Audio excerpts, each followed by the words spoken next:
Hey everyone, this is Braided and today we're going to do a braided pesto loaf. It's going to be delicious, put a bit of chili in there, tear it all up, delicious. First of all, we're going to need 2 cups of baker's flour, strong bread flour. In that we've got a teaspoon of sugar, 2 teaspoons of salt, and 2 teaspoons of bread improver. If you can get bread improver, it's just going to make it a better finished loaf. It's just going to help you knead it, it's going to give it better lasting qualities. If you can get it, good. If you can't, don't worry about it. To that we've got a cup of warm water with 2 teaspoons of active dried yeast. You want to let that sit for 5 or 10 minutes till it activates, and then we can start. So into our mixer, we can start off. We want our flour in, and we can add our water and yeast mixture. Your amounts could vary a little bit, but you can always add more. Just want to start that off on the loaf for a minute or so, just to get everything incorporated before we start mixing it. So that's just starting to come together now. Now we're going to really rip into the mixing side of it. It's going to take 7-8 minutes depending on your mixer. I forgot to add that I just put 2 tablespoons of good extra virgin olive oil in there. We'll start mixing now. So our dough's mixed. What you want to have is elasticity. Why you want that is when the yeast starts to react and starts to create air, you want that air to have somewhere to go. If it's not elastic, it won't rise. So from there we just want to put it in an oiled bowl, and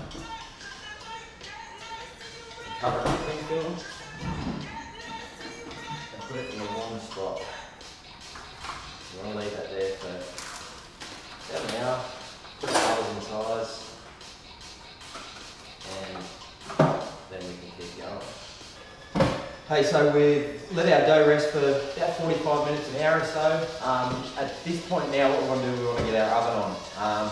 Flat out, let it go up. If you've got a pizza stone, whack it in there now, get it rearing hot. If you don't have one, just use normal baking tray.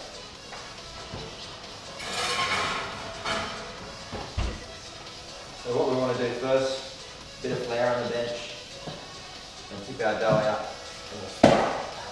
Sort of get it into a rough rectangle shape.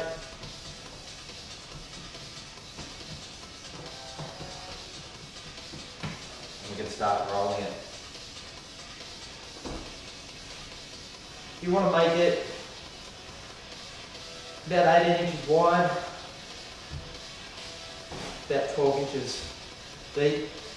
If you don't have a rolling pin, use a bottle, use your hands, use anything. Make sure it's lightly floured so your rolling pin doesn't stick to it. It doesn't have to be perfect. Bread is not about being perfect, rustic, it's romantic.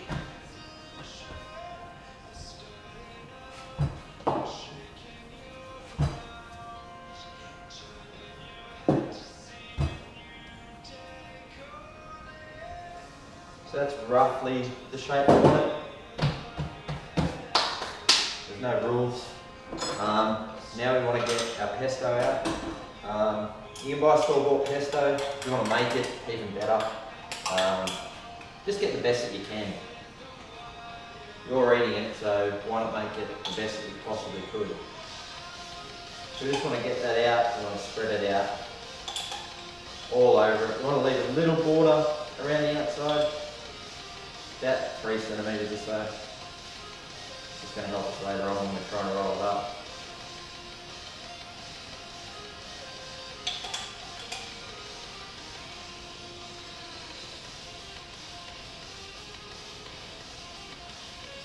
And it doesn't have to be perfect. You're never going to see the inside of this.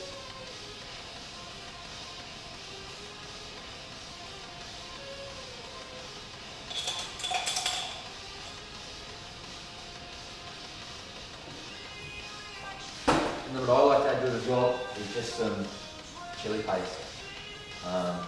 Just adds a little bit of zing to it. Just adds another dimension of flavour to it. Just a little bit. And just spread it out.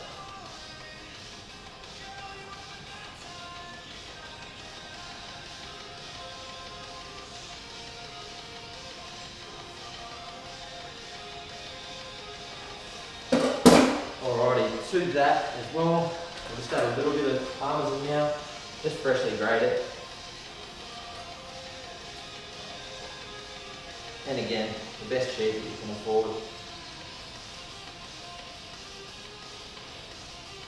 Parmesan just adds that little bit of saltiness to it.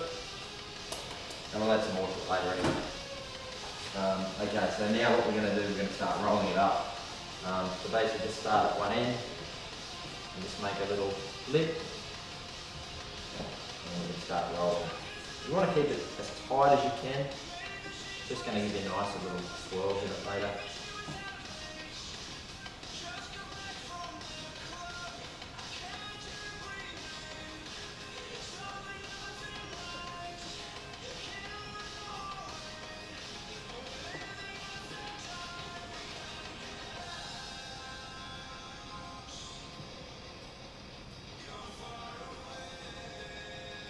Just like that. Just make sure it's all nice and even, and it'll look good. So let it sit there. So now what we'll do is we'll slice it down the middle and we'll open it all up. What that's going to give is all this exposed flavour of the pesto and the chilli and the cheese later on, instead of being all kept inside. Just with a sharp knife, just go straight down the centre of it.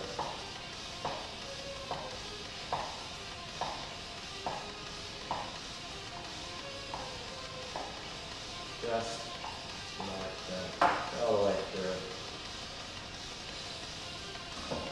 And what you're left with is all this open flavour that you've just created all these rolls and all this depth with. So realistically from there, all we want to do is just braid it. Just wrap it around itself. Try and keep all this open area facing upwards. Doesn't have to be tight, doesn't have to be perfect. Pinch it at your top end before you start, and then just keep following it around, and around, and around, and around. Pinch your bottom edge. Just try and make sure it's all nice and even again. There's thick bits and thin bits, it'll bake differently. Now from there, you can leave it like that. I like to make it into a little wreath almost. For no particular reason, that it looks pretty. Alrighty, from there, quick wash of the hands.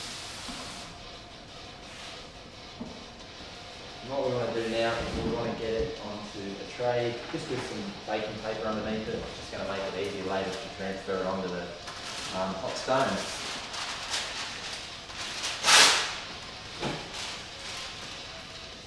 So what we'll do,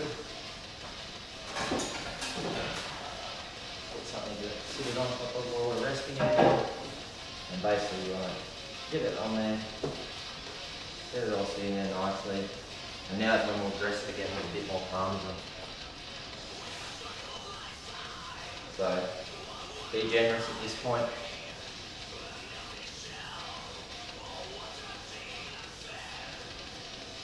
This is not going to look pretty when we bake it, it's not supposed to.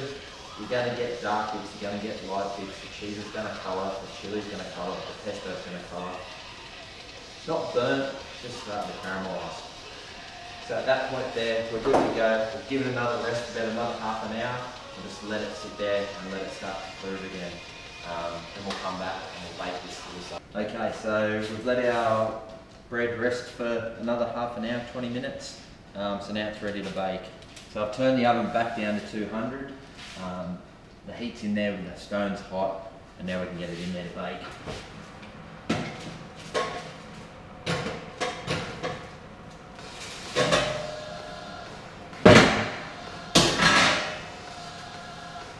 Just slide him in, shut the door. It'll take 20 minutes or so. We'll pull him out and we'll check out the results. Okay, so we've baked that out. It looks pretty good to me, and it's smells incredible. So there we have it, a beautiful, beautiful pesto and chili braided bread loaf. From there, let it cool, and we'll check it out after. So we let our beautiful pesto and chili bread cool down a bit. Now we'll cut it open to check it out. Get yourself a sharp knife.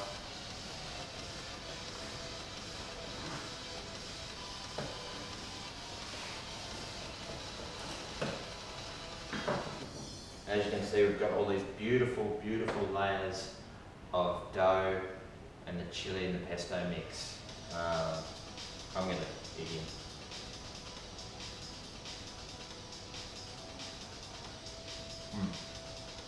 Very, very delicious. So that's all from today. If you've got any ideas, leave us a comment, hit the like button. I'm Brad the Baker. Keep baking.